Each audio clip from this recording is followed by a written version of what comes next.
Bigla na lang pala may napasugod dito sa bahay dahil meron nga daw mahabol sa kanila. Nakakagulat eh. Bigla nga lang may tumakbo dito pre. May humahabol sa amin. Sarado niyo yung pinto. Sarado niyo yung pinto.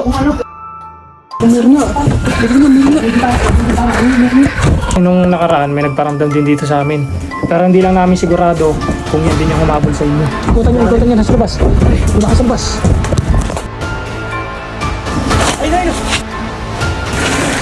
Isang normal na gabi nga lang pala sana yung mangyayari ngayong gabi na to. At saktong-sakto nga pala habang gumagawa tayo ng video ay bigla na lang may nangyari sa amin na hindi namin inaasahan. Pero bago nga pala nangyari yun, ito nga pala muna yung nangyari dito sa bahay. So bale, ito yung view dito pre sa likodan namin. Papakita ko lang sa inyo. Ito nga pala yung view sa likod ng bahay namin na talagang puro saging at talagang wala kang makikitang bahay. At kung mapapansin nyo nga pala, mas mataas na nga pala tong puno ng saging kaysa dito sa bahay namin.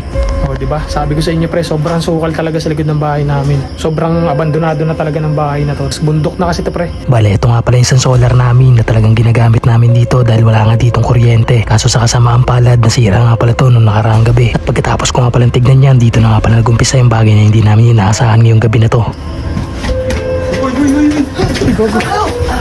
Gogo, ano yun? Pare, may humahabol sa amin. Sarado niyo yung pinto. Sarado niyo yung pinto. Sarado niyo yung pinto. Gulat ko sino yun. Saan kayo galing? Pare, may humahabol sa amin. Hindi namin alam kung ano yun. Sarado niyo yung pinto, Adro. Yung itak. Kunin yung itak. Saan pa kayo galing? Dakot namin.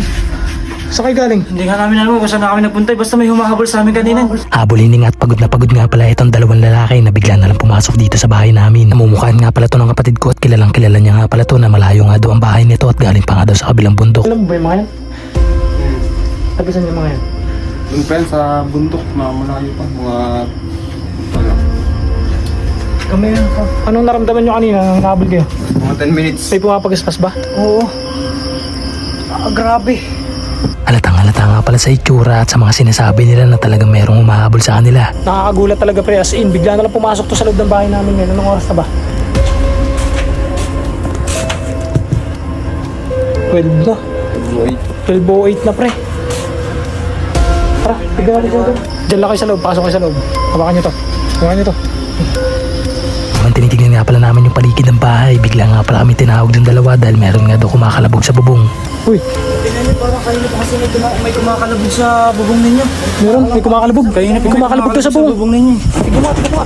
Silipin nyo. Meron ba? Meron. Gago. Wait lang. Nasaan? Tangin na gago, may ulo. Gago yun. Nakita nyo. Pre. Tara sa loob. At nang makita na nga pala namin yung ulo, talagang pumasok na agad kami sa loob para hindi namin maging delikado sa labas. Gapang boy. Bantayin nyo yung sa baba. Yung bintana. Isa kasama mo. Isa kasama nyo. Nandito. May narinig kasi dito. Dito sa gilid. Meron dyan. Lumipat yata. Ayun, may lumagal dito. Huwag kayo maingay.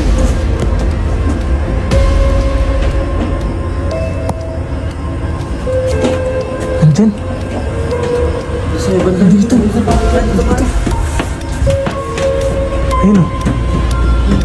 Dito na nga pala namin narinig na parang lumipat siya ng pwesto at talaga napakabilis nga dahil naririnig namin yung yero. Kaya nga nakapag-decide ako na tignan nga to sa labas para makita namin at malaman kung ano nga ba talaga yung tumutunog sa bubong. At maya lang, ito na nga pala yung nangyari sa amin. Ayun. Gago, yun na. Gano ka? Meron na.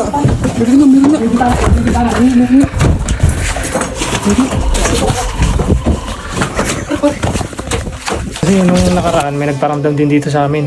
Pero hindi lang namin sigurado kung yan din yung humabol sa inyo. Ibig sabihin may nagparamdam na rin sa inyo dito. May nanggambala na din. Pero tatanungin ko kayo, dito ba sa lugar na to, meron ba talaga nagpaparamdam? Naswang. At habang tinatanong ko nga pala itong dalawang lalaki na to, dito na nga pala ulit nagparamdam yung nagpakita sa amin kanina. Nasa ilalim. Nasa ilalim lang. Unahan mo na sa labas. Ikutan nyo, nasa labas. Una kayo sa labas.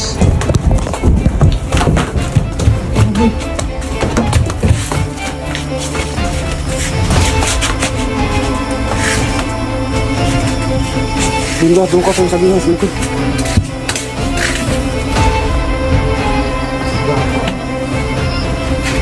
May nakalusus dun.